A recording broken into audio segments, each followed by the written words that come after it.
എന്തുകൊണ്ടാണ് എം പിമാർ ആരും മത്സരിക്കേണ്ടതില്ല എന്ന് KPCC നേതൃത്വം തീരുമാനിച്ചത് എന്ന് പറഞ്ഞാൽ KC വേണുഗോപാൽ ഇങ്ങോട്ട് വരാതിരിക്കാൻ വേണ്ടിയിട്ടായിരുന്നു. ഇലക്ഷൻ മാമാങ്കം ഇനി ആവശ്യമില്ല, അതുകൊണ്ട് അനാവശ്യമായി ഒരു ബൈ ഇലക്ഷൻ ഉണ്ടാക്കരുത്, അതുകൊണ്ടാണ് ആരും മത്സരിക്കേണ്ടതില്ല, എം പിമാരാരും മത്സരിക്കേണ്ടതില്ല, നിലവിൽ എം പിമാരാരും മത്സരിക്കുന്നില്ല എന്ന് തീരുമാനിച്ചത്. സുധാകരൻ കൂടാതെ 5 എം പിമാർ കൂടി ഈ ഇലക്ഷനിൽ മത്സരിക്കാൻ വേണ്ടി തയ്യാറെടുപ്പുകൾ നടത്തുന്നു എന്ന വിവരം കിട്ടിയതിൻ്റെ അടിസ്ഥാനത്തിലാണ് സുധാകരൻ ഈ സ്ഥാനാർത്ഥിത്വം പ്രഖ്യാപിക്കുന്നത്.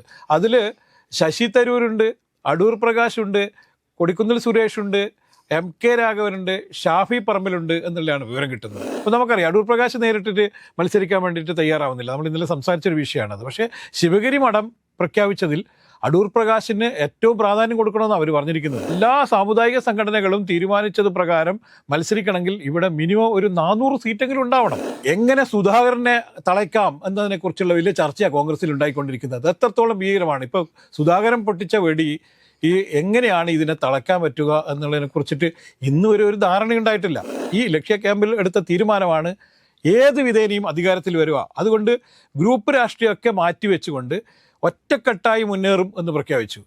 ഒറ്റക്കെട്ടായോ എന്ന് വെച്ച് കഴിഞ്ഞാൽ ഈ മറ്റേ കുരുക്കായി എന്നുള്ളതാണ്. രാജേട്ടാ നമസ്കാരം. നമസ്കാരം. രാജേട്ടാ, കഴിഞ്ഞ ദിവസം ഈ ഷാഫി പറമ്പിൽ ഉൾപ്പെടുന്ന എം പിമാർ പറഞ്ഞത്, ഷാഫി പറമ്പിലാണ് അതിനകത്ത് മെയിനായിട്ട് പറഞ്ഞത്, ഞങ്ങൾ എം പിമാർ ആരും മത്സരിക്കാൻ വേണ്ടിയിട്ട് AICCയെ സമീപിച്ചിട്ട് ഹൈക്കമാൻഡിനെ സമീപിച്ചിട്ടില്ല എന്ന് വ്യക്തമായിട്ട് ചാനലുകൾക്ക് മുമ്പിൽ വന്നതെന്ന് പറഞ്ഞതാണ്. പക്ഷേ ഇപ്പോൾ അറിയാൻ സാധിക്കുന്ന 6ഓളം എം പിമാർ AICC നേതൃത്വത്തിൽ, അതായത് ഹൈക്കമാൻഡിന് അപേക്ഷ നൽകിയിട്ടാണ് കറങ്ങിക്കൊണ്ടിരിക്കുന്നത് എന്നാണ്. എന്താണ് പറയാനുള്ളത്? അല്ല, ഈ കോൺഗ്രസ് നേരത്തെ തന്നെ തീരുമാനിച്ചാണ് എം പിമാരും മത്സരിക്കേണ്ടതില്ല എന്നുള്ളത്. കാരണം തുടരെ കേരളത്തിൽ ഏറ്റവും കൂടുതൽ നടക്കുന്ന ഉത്സവം എന്ന് പറഞ്ഞാൽ തെരഞ്ഞെടുപ്പ് ഉത്സവമാണ്. ബൈ ഇലക്ഷൻ ഉണ്ട്, അല്ലാത്ത ഇലക്ഷൻ ഇപ്പം നോക്കൂ, പഞ്ചായത്ത് തെരഞ്ഞെടുപ്പ് കഴിഞ്ഞിട്ട് ആകെ 4 മാസമായിട്ടുണ്ട്. 5ാമത്തെ മാസം വീണ്ടും ഇലക്ഷനാണ്. അപ്പം ഇലക്ഷൻ എന്ന് പറയുന്നത് വലിയ ഫണ്ട് സ്വരൂപിക്കണം, ഒക്കെ ഇതിൻ്റെയൊക്കെ ബാധ്യത വരുന്ന ആർക്കാന്ന് വെച്ചാൽ സാധാരണ ജനങ്ങൾക്കാണ് ബാധ്യത വരുന്നത്. അപ്പോൾ അത്തരത്തിലുള്ളൊരു ഇലക്ഷൻ മാമാങ്കം ഇനി ആവശ്യമില്ല, അതുകൊണ്ട് അനാവശ്യമായി ഒരു ബൈ ഇലക്ഷൻ ഉണ്ടാക്കരുത്, അതുകൊണ്ടാണ് ആരും മത്സരിക്കേണ്ടതില്ല, എം പിമാരും മത്സരിക്കേണ്ടതില്ല, നിലവിൽ എം പിമാരും മത്സരിക്കുന്നില്ല എന്ന് തീരുമാനിച്ചത്. ഇത് നേരത്തെ പ്രഖ്യാപിച്ചതാണ്. പക്ഷേ ഇതിൽ ഏറ്റവും വലിയ വെടി പൊട്ടിച്ചിരിക്കുന്നത് സുധാകരനാണ്. സുധാകരൻ ഞാൻ ഇവിടെ സ്ഥാനാർത്ഥിയാവും, 110% ഞാൻ ഇവിടെ സ്ഥാനാർത്ഥിയായിരിക്കും എന്ന് പ്രഖ്യാപിക്കുകയായിരുന്നു. അപ്പോൾ ആരും സ്വയമേവ സ്ഥാനാർത്ഥിത്വം പ്രഖ്യാപിക്കരുത് എന്ന് കൃത്യമായി അറിയുന്ന ആൾ കൂടിയാണ് സുധാകരൻ. അപ്പോൾ സുധാകരൻ ഇങ്ങനെ ഒരു വെടി പൊട്ടിക്കാനുള്ള ഒരു കാരണം എന്ന് പറയുന്നത്, സുധാകരൻ കൂടാതെ 5 എം പിമാർ കൂടി ഈ ഇലക്ഷനിൽ മത്സരിക്കാൻ വേണ്ടി തയ്യാറെടുപ്പുകൾ നടത്തുന്നു എന്ന വിവരം കിട്ടിയതിൻ്റെ അടിസ്ഥാനത്തിലാണ് സുധാകരൻ ഈ സ്ഥാനാർത്ഥിത്വം പ്രഖ്യാപിക്കുന്നത്. അതിൽ ശശി തരൂരുണ്ട്, അടൂർ പ്രകാശുണ്ട്, കൊടിക്കുന്നിൽ സുരേഷുണ്ട്, MK രാഘവനുണ്ട്, ഷാഫി പറമ്പിലുണ്ട് എന്നുള്ളതാണ് വിവരം കിട്ടുന്നത്. അപ്പം ഇവരൊക്കെ തന്നെയാണ് മത്സരിക്കാനില്ല എന്നും എം പിമാർ മത്സരിക്കേണ്ടതില്ല എന്നുള്ള നിലപാട് സ്വീകരിച്ച കമ്മിറ്റിയിൽ ഇരുന്നവരുമാണ് ഇവർ. തീരുമാനമെടുക്കുന്ന കമ്മിറ്റിയിൽ ഇരിക്കുകയും തീരുമാനത്തെ കൈയടിച്ച് പാസ്സാക്കുകയും ചെയ്തതിനു ശേഷം രഹസ്യമായിട്ട് മത്സരിക്കാൻ വേണ്ടിയിട്ട് ചില സമ്മർദ്ദങ്ങൾ ചെലുത്തുന്നു. ഇപ്പോൾ നമുക്കറിയാം അടൂർ പ്രകാശ് നേരിട്ടിട്ട് മത്സരിക്കാൻ വേണ്ടിയിട്ട് തയ്യാറാവുന്നില്ല, നമ്മൾ ഇന്നലെ സംസാരിച്ചൊരു വിഷയമാണ്. പക്ഷേ ശിവഗിരി മഠം പ്രഖ്യാപിച്ചതിൽ അടൂർ പ്രകാശിന് ഏറ്റവും പ്രാധാന്യം കൊടുക്കണമെന്ന് അവർ പറഞ്ഞിരിക്കുന്നത്. അല്ല, അതുകൊണ്ടാണ് അവർ 18 സ്ഥാനാർത്ഥികളെയും കൂടി പ്രഖ്യാപിച്ചിട്ടുണ്ട്. അതെ, ഞങ്ങൾ പറയുന്ന സ്ഥാനാർത്ഥികളെ പരിഗണിക്കേണ്ടതുണ്ട്. മുല്ലപ്പള്ളി രാമചന്ദ്രൻ അവരുടെ സ്ഥാനാർത്ഥി ലിസ്റ്റിലുണ്ട്, അദ്ദേഹത്തെ പരിഗണിക്കണമെന്ന് പറയുന്നുണ്ട്. സുധാകരന്റെ പേര് പറയുന്നുണ്ട്, സുധാകരന്റെ പേര് അവർ പറയുന്നുണ്ട്, അടൂർ പ്രകാശിന്റെ പേര് പറയുന്നുണ്ട്. അങ്ങനെ കുറേ സ്ഥാനാർത്ഥികൾ അവർ തീരുമാനിക്കുന്നുണ്ട്. എല്ലാ സാമുദായിക സംഘടനകളും തീരുമാനിച്ചത് പ്രകാരം മത്സരിക്കണമെങ്കിൽ ഇവിടെ മിനിമം ഒരു 400 സീറ്റെങ്കിലും ഉണ്ടാവണം. എങ്കിൽ മാത്രമേ കേരളത്തിൽ എല്ലാ ആളുകളെയും പ്രോത്സാഹിപ്പിക്കാൻ പറ്റുള്ളൂ. അതെ. അപ്പം ഇതിൽ പറയാനുള്ള ശശി തരൂർ മത്സരിക്കും എന്നുള്ളത് നേരത്തെ തന്നെ ചില സൂചനകൾ പല സ്ഥലത്ത് നൽകിയിട്ടിരുന്നു. കാരണം അദ്ദേഹം തന്നെ ഒരു കഴിഞ്ഞ കൊല്ലം ഇതേ സമയത്ത് ശശി തരൂരും കേരളത്തിലെ കോൺഗ്രസ് നേതൃത്വമായിട്ട് ഇടയാനുണ്ടാക്കിയ ഒരു സാഹചര്യം എന്താണ്? ശശി തരൂർ ഒരു സർവേ നടത്തുന്നു, അദ്ദേഹത്തിൻ്റെതായ താല്പര്യപ്രകാരം ഒരു സർവേ നടത്തുന്നു കേരളത്തിൽ. അപ്പോൾ യുവാക്കൾക്കിടയിൽ ഏറ്റവും ജനസ്വാധീനമുള്ള കോൺഗ്രസ് നേതാവ് ആരാണെന്ന് ചോദിച്ചാൽ 1ാം സ്ഥാനത്ത് ശശി തരൂരാണ്. ഈ റിപ്പോർട്ട് വെച്ചിട്ടാണ് കോൺഗ്രസ് നേതൃത്വമായിട്ട് അദ്ദേഹം വിലപേശൽ നടത്തിയിരുന്നത് എന്നുള്ളതാണ്. അതിൻ്റെ തുടക്കം അതായിരുന്നു. പിന്നെയാണ് പുള്ളി മോദിയെ സ്തുതിയൊക്കെ നടത്തുകയും പിന്നീട് പുൽവാമ അക്രമവുമായി ബന്ധപ്പെട്ടുണ്ടായ ഈ ടീമിൽ അംഗമാവുകയൊക്കെ ചെയ്തത് പിന്നീടാണ്. അപ്പം ഇതിൻ്റെ തുടക്കം എന്ന് പറയുന്നത് അദ്ദേഹത്തിന് എവിടെയോ വെച്ച് മുഖ്യമന്ത്രിയായാൽ കൊള്ളാം എന്ന് തോന്നി, കേരളത്തിന്റെ മുഖ്യമന്ത്രിയായാൽ കൊള്ളാം എന്നുള്ളൊരു തോന്നൽ വന്നു. യോഗ്യൻ പുള്ളിയാണ് എന്നുള്ള തോന്നൽ വന്നു. ഇതേ തോന്നൽ പലർക്കും ഉണ്ടായിരുന്നതുകൊണ്ട് ഇവർ പരസ്പരം വെട്ടാൻ വേണ്ടി തീരുമാനിക്കുന്നു. ഇപ്പം എന്തുകൊണ്ടാണ് എം പിമാർ ആരും മത്സരിക്കേണ്ടതില്ല എന്ന് KPCC നേതൃത്വം തീരുമാനിച്ചത് എന്ന് പറഞ്ഞാൽ KC വേണുഗോപാൽ ഇങ്ങോട്ട് വരാതിരിക്കാൻ വേണ്ടിയിട്ടായിരുന്നു. KC വേണുഗോപാലിനുള്ള ചെക്കായിരുന്നു അത് വെച്ചത്. പക്ഷേ ആ ചെക്കിൽ KC വേണുഗോപാൽ കുടുങ്ങിയില്ല. പകരം ഇവിടെ കെ സുധാകരനാണ് ഇപ്പം അതിൽ കുടുങ്ങിക്കിടക്കുന്നത്. അപ്പോൾ ഒരാളും ഒരു MP മത്സരിക്കേണ്ടതില്ല എന്നുള്ള തീരുമാനത്തിൽ ഇപ്പോൾ പോലും നമ്മൾ ഈ സംസാരിക്കുന്ന സമയത്ത് പോലും അതിൽ മാറ്റം വരുത്തേണ്ടതില്ല എന്നുള്ള തീരുമാനത്തിൽ തന്നെയാണ് കേരളത്തിലെ കോൺഗ്രസ് നേതൃത്വം. പക്ഷേ ഇതിൽ നമ്മൾ പറയുന്നത് അടൂർ പ്രകാശിനെ മത്സരിപ്പിക്കേണ്ടി വരും എന്ന് നമ്മൾ കഴിഞ്ഞ ഒരു ചർച്ചയിൽ പറയണ്ടായി. ഇതേപോലെ തന്നെയാണ് സുധാകരൻ്റെ കാര്യവും. സുധാകരന് ഇളവ് കൊടുത്താൽ ഈ പറയുന്ന മറ്റ്5 പേര് ചാടി വീഴും, ഉറപ്പായും ചാടി വീഴും. അപ്പം ഇവരെയൊക്കെ ഇങ്ങനെ എവിടെ അക്കോമഡേറ്റ് ചെയ്യും? മാത്രമല്ല ഈ ഒരു ഇലക്ഷൻ കഴിഞ്ഞിട്ട് 2 വർഷമേ ആവുന്നുള്ളൂ. പാർലമെന്റിലേക്കുള്ള ഇലക്ഷൻ കഴിഞ്ഞിട്ട് കറക്റ്റ് 2 വർഷമാകുമ്പോൾ വീണ്ടും 6 പേർ മത്സരിക്കുന്നു എന്ന് പറയുന്നത് എന്തിനാ? ഇവർ പറയുന്ന ന്യായം എന്താണ്? LDFന്റെ കൈകളിലുള്ള സീറ്റ് പിടിച്ചെടുക്കാൻ വേണ്ടി ഞങ്ങൾ മത്സരിക്കാൻ വേണ്ടി വരുന്നു എന്നുള്ളതാണ്. പക്ഷെ അപ്പോൾ ഒരു കാര്യം സംഭവിക്കുന്നത് എങ്ങനെയാണെന്ന് വെച്ച് കഴിഞ്ഞാൽ ഇപ്പം ആറ്റിങ്ങൽ അടൂർ പ്രകാശ് രാജിവെച്ചിട്ടല്ല മത്സരിക്കുന്നത്, MP ആയിക്കൊണ്ട് തന്നെയാണ് ഇപ്പോൾ കോന്നിയിൽ വന്ന് മത്സരിക്കാൻ വേണ്ടി പോകുന്നത്. കോന്നിയിൽ മത്സരിച്ച് വിജയിച്ചു എന്ന് കരുതുക. കോന്നിയിൽ മത്സരിച്ച് വിജയിച്ചു കഴിയുന്ന സമയത്ത് LDF തന്നെയാണ് വീണ്ടും അധികാരത്തിൽ വരുന്നത് എന്ന് കരുതുക. അപ്പം എന്താ അടൂർ പ്രകാശ് രാജിവെക്കുമോ? MLA രാജിവെക്കുമായിരിക്കും. ഇവരൊക്കെ വരുന്നതിനാണ് ഈ പറയുന്ന 6 പേരും മത്സരിക്കാൻ വേണ്ടി തയ്യാറാവുന്നത് മന്ത്രിയാവുക എന്ന ലക്ഷ്യത്തിലാണെന്ന് നമ്മൾ കാണുന്നത്. നമ്മൾ ഇപ്പം ഇന്നത്തെ ഏറ്റവും പ്രധാനപ്പെട്ട കാര്യം എന്ന് വെച്ച് കഴിഞ്ഞാൽ ഇതിനകത്ത് അടൂരിലും അതോടൊപ്പം തന്നെ മാവേലിക്കരയിലും ഒക്കെ സ്ഥാനാർത്ഥിയെ പ്രഖ്യാപിക്കാതിരിക്കുന്നതിന്റെ പ്രധാനപ്പെട്ട കാരണം ഈ കൊടിക്കുന്നിൽ സുരേഷിന് വേണ്ടിയിട്ടാണ് എന്ന് വേണം നമ്മൾ മനസ്സിലാക്കാൻ. അല്ല, അത് തന്നെയാണ് ഈ കൊടിക്കുന്നിൽ സുരേഷിനെ കുറിച്ച് നമ്മൾ പറയുന്ന സമയത്ത് ചില കാര്യങ്ങൾ കൂടി പറയണം. ഈ പുള്ളിക്കാരൻ എപ്പോഴും ഈ ദളിത് സ്നേഹത്തെക്കുറിച്ചൊക്കെ പറയാറുണ്ട്. അത് പുള്ളിക്ക് സീറ്റ് നിഷേധിക്കപ്പെടുന്ന സമയത്തും പുള്ളിയെ KPCC പ്രസിഡന്റ് ആക്കാത്ത സമയത്തും അല്ലെങ്കിൽ AICCയുടെ പ്രസിഡന്റ് ആക്കാത്ത സമയത്ത് മാത്രമേ പുള്ളിക്ക് ദളിത് സ്നേഹമുള്ളൂ. അതല്ലാത്ത സമയത്ത് നമ്മളിപ്പോൾ പുള്ളിയുടെ ഓഫീസിൽ നിന്ന് എടുത്ത് പരിശോധിച്ച് കഴിഞ്ഞാൽ ഉന്നത കുലജാതരായിട്ടുള്ള ആളുകൾ മാത്രമാണ് പുള്ളിയുടെ ഓഫീസിനകത്ത് പ്രവർത്തിക്കുന്നത്. എന്തിനേറെ പറയുന്നത്, പുള്ളിയുടെ ഭാര്യ തന്നെ എനിക്ക് തോന്നുന്നു ഏതോ ഒരു മേൽജാതിയിൽപ്പെട്ട ഒരാളാണ് എന്നെനിക്ക് തോന്നുന്നു. കാരണം ഈ ദളിതരെ ഉദ്ധരിക്കുക എന്ന് പറഞ്ഞു കഴിഞ്ഞാൽ സ്വന്തം ഓഫീസിൽ പോലും സ്വന്തം സ്റ്റാഫിൽ പോലും ഒരു ദളിത് വിഭാഗത്തിൽപ്പെട്ട ആളെ ചേർക്കാത്ത ആളാണ് ഈ കൊടിക്കുന്നിൽ സുരേഷ് എന്ന് പറയുന്നത്. അല്ല, മാത്രമല്ല ഈ കൊടിക്കുന്നിൽ സുരേഷ് എല്ലാ കാലത്തും സ്റ്റേറ്റ് രാഷ്ട്രീയത്തിലേക്ക് വരാൻ വേണ്ടി വലിയ ശ്രമം നടത്തുകയും എന്നാൽ പാർലമെന്റിലേക്ക് വീണ്ടും മത്സരിക്കുകയും ജയിക്കുകയും ചെയ്തുകൊണ്ടിരിക്കുന്ന ആളാണ്. കഴിഞ്ഞ പ്രാവശ്യം തന്നെ അദ്ദേഹം മത്സരിക്കുന്നില്ല എന്ന് മാറി നിൽക്കാൻ വേണ്ടി തീരുമാനിച്ചായിരുന്നു. പിന്നീട് AICC നേതൃത്വം ഇടപെട്ടിട്ടാണ് പുള്ളിനെ കൊണ്ട് മത്സരിപ്പിക്കുന്നത്. ഇത് ലാസ്റ്റ് ചാൻസ് ആണെന്ന് പുള്ളി പറഞ്ഞിട്ടുണ്ടായിരുന്നു. ഇനി ഞാൻ മത്സരിക്കാനില്ല, മാവേലിക്കരയിൽ മത്സരിക്കാൻ ഞാനില്ല. കെ സുധാകരനും കണ്ണൂരിൽ മത്സരിക്കുന്ന സമയത്ത് പറഞ്ഞാൽ എനിക്ക് താല്പര്യമില്ല എന്ന് പറയുകയും പിന്നീട് കെ സുധാകരൻ തന്നെ അവിടെ മത്സരിക്കുകയും ചെയ്തു. പക്ഷേ ഈ എല്ലാ മത്സരത്തിലും, കേരളത്തിൽ നടക്കുന്ന എല്ലാ മത്സരത്തിലും ഇവരൊക്കെ തന്നെ വേണം എന്ന് ഇവരെന്തുകൊണ്ടാണ് തീരുമാനമെടുക്കുന്നത് എന്നുള്ളത് നമുക്ക് മനസ്സിലാവാത്തത്. ഇപ്പോൾ MK രാഘവൻ നമുക്കറിയാം, കോഴിക്കോട് ആദ്യഘട്ടത്തിൽ വളരെ ചെറിയ വോട്ടിന് ജയിക്കുന്നു, രണ്ടാമത്തെ ഘട്ടത്തിൽ കുറച്ചും കൂടി മെച്ചപ്പെടുന്നു. ഇത്തവണ വലിയ ഭൂരിപക്ഷത്തിൽ ജയിച്ച ആളാണ്. പക്ഷെ നമ്മൾ കാണേണ്ടത് കോഴിക്കോട് കോൺഗ്രസിന് ഒരു സീറ്റ് പോലും നിയമസഭയിലേക്ക് ഇല്ല. അത്തരം ഒരു സ്ഥലത്ത് നിന്ന് MK രാഘവൻ ജയിച്ചു വരുന്നത് അദ്ദേഹം MP ആയി നിൽക്കണമെന്ന് അതിന് വേണ്ടിയിട്ടാണ്. കോഴിക്കോട്ടുകാരുടെ ആഗ്രഹം എന്താണ്? MK രാഘവൻ അവിടെ MP ആയി തുടരണം എന്ന് വിചാരിച്ചിട്ടാണ് അദ്ദേഹത്തിനെ ജയിപ്പിക്കുന്നത്. ആ MK രാഘവനാണ് പറയുന്നത് ഞാൻ MP സ്ഥാനം രാജിവെച്ച് പിന്നെ MLA ആവാൻ പോവാണ് എന്നാണ്. അടുത്ത പ്രാവശ്യം പിന്നെ കോഴിക്കോട് സീറ്റ് കൂടെ പോയി കിട്ടും കോൺഗ്രസിന്. ഇത് കൂടാതെ തന്നെ ഏറ്റവും പ്രധാനപ്പെട്ട കാര്യം നമ്മൾ മനസ്സിലാക്കേണ്ടത് എന്താ വെച്ചാൽ, ഞാനൊരു കാര്യം ചോദിക്കട്ടെ. കാരണം ഈ കൊടിക്കുന്നിൽ സുരേഷ് ഈ മത്സരത്തിനായിട്ട് വരുന്ന സമയത്ത് കൊടിക്കുന്നിൽ സുരേഷ് ആരായിരുന്നു? ആരറിയുമായിരുന്നു കൊടിക്കുന്നിൽ സുരേഷിനെ? ഷാഫി പറമ്പിൽ മത്സരിക്കുക, KSUവിന് സംസ്ഥാന അധ്യക്ഷനായിട്ട് മത്സരിക്കാൻ വരുന്ന സമയത്ത് ഷാഫി എത്ര പേർക്ക് അറിയാമായിരുന്നു? ഈ പറഞ്ഞ MK രാഘവൻ ആദ്യമായിട്ട് മത്സരിക്കാൻ വരുന്ന സമയത്ത് എത്ര പേർക്ക് അറിയാമായിരുന്നു?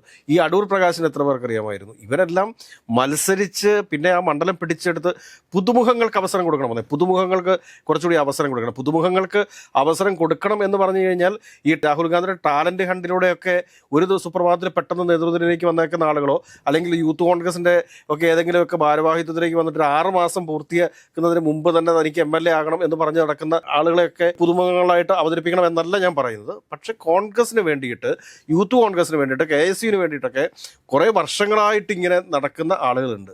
അങ്ങനെയുള്ള ആളുകൾക്ക് അവസരം കൊടുക്കുകയാണ് വേണ്ടത് എന്ന് എനിക്ക് തോന്നുന്നു. അല്ല, ഇതിൽ നമ്മൾ കാണേണ്ടത് ഇപ്പോൾ പാലക്കാട് എന്തുകൊണ്ടാണ് സ്ഥാനാർത്ഥിയെ തീരുമാനിക്കാത്തത്? ഷാഫിയുടെ സമ്മർദ്ദ ഫലമായിട്ടാണ് പാലക്കാട് ഇതുവരെ ഈ നേരം വരെ പാലക്കാട് ഒഴിച്ചിട്ടേക്കുവാണ്.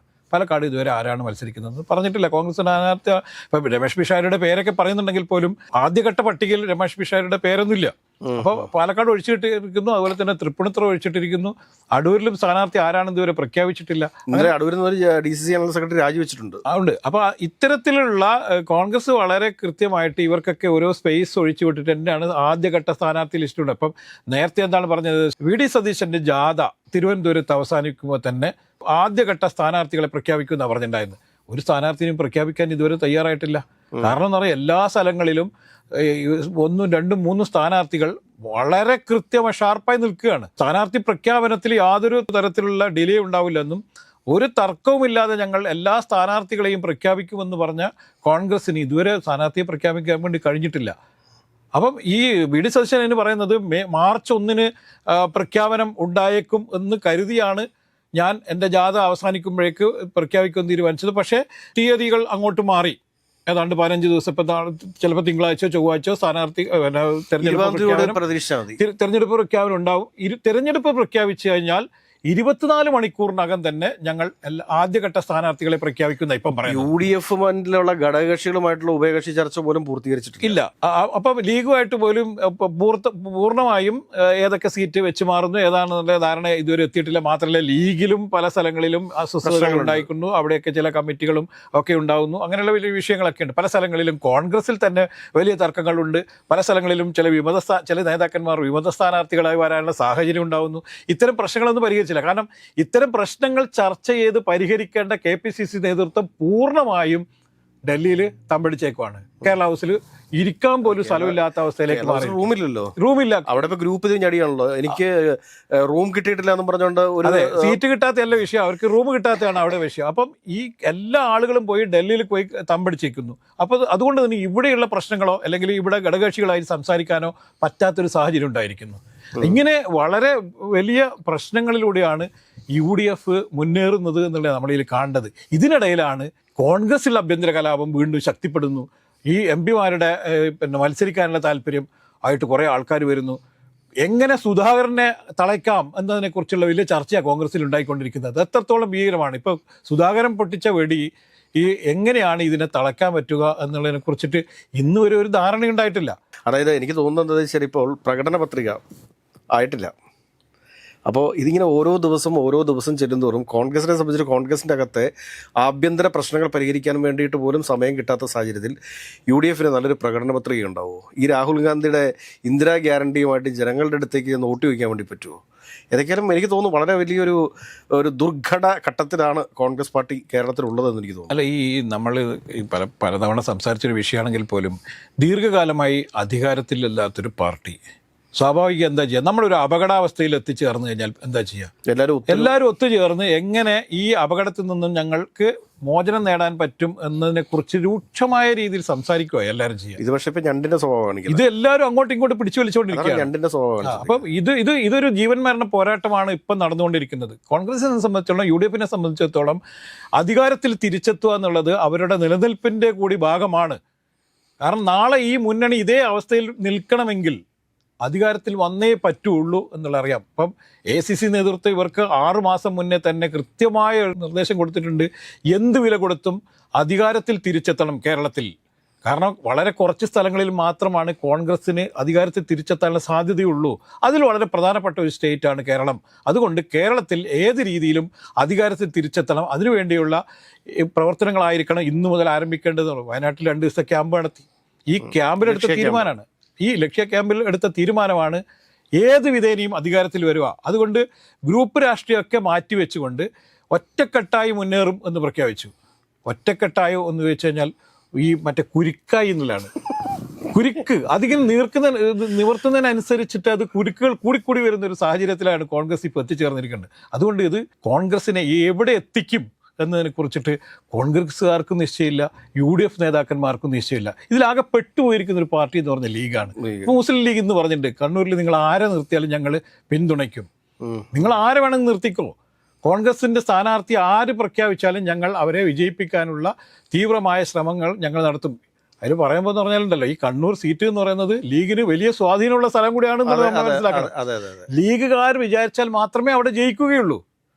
അപ്പോൾ ഇത്തരത്തിലുള്ള സ്ഥലങ്ങളിലൊക്കെ വലിയ പ്രശ്നങ്ങൾ ഉണ്ടാവും എന്നുള്ള കാര്യത്തിൽ യാതൊരു സംശയമില്ല. പിന്നെ ഷാഫി പറമ്പിൻ്റെ കാര്യം എടുക്കാം നമുക്ക്. വടകരയിൽ ഷാഫി പറമ്പിനെ ജയിപ്പിക്കാൻ വേണ്ടിയിട്ട് നടത്തിയ വലിയ ശ്രമമുണ്ടല്ലേ, അത് മുസ്ലിം ലീഗിന്റെ വലിയ ശ്രമമുണ്ട്. അപ്പം അങ്ങനെ വലിയ പോരാട്ടം നടത്തിയിട്ട് ജയിപ്പിച്ച ഒരു സ്ഥലത്ത് രണ്ടാമത്തെ വർഷം ഷാഫി പറമ്പിൽ വീണ്ടും പാലക്കാട് വന്ന് മത്സരിക്കാൻ വേണ്ടി തയ്യാറാവുക എന്ന് പറയും. പിന്നെ എന്തിനാണ് ഈ നാടകം കളിക്കുന്നത്? അവിടെ കെ മുരളീധരൻ തന്നെ മത്സരിച്ചിരുന്ന കെ മുരളീധരൻ ഇപ്പം MP ആയിരുന്നേനെ. തീർച്ചയായിട്ടും ഷാഫി പറമ്പിൽ പിന്നെ പാലക്കാട് MLA ആയിരുന്നേനെ. അയാൾക്ക് ഈസി ആയിട്ട് അവിടെ മത്സരിക്കാൻ രാഹുൽ വിവാദം ഉണ്ടാവില്ലായിരുന്നു. അപ്പൊ ഇത്തരത്തിലുള്ള എല്ലാ പ്രശ്നങ്ങൾക്കും കാരണം എന്താണ്? ഈ ബൈ ഇലക്ഷൻസ് ആണ്. ബൈ ഇലക്ഷനിൽ ഒരു സ്ഥലത്ത് നിന്ന് ഒരാളെ രാജിവെപ്പിച്ച് അവിടെ കൊണ്ടുപോയി മത്സരിപ്പിക്കുന്നു, അവിടെ മത്സരിപ്പിച്ച ആളെ തന്നെ തിരിച്ച് ഇവിടെ കൊണ്ടുപോയി മത്സരിപ്പിക്കുന്നു.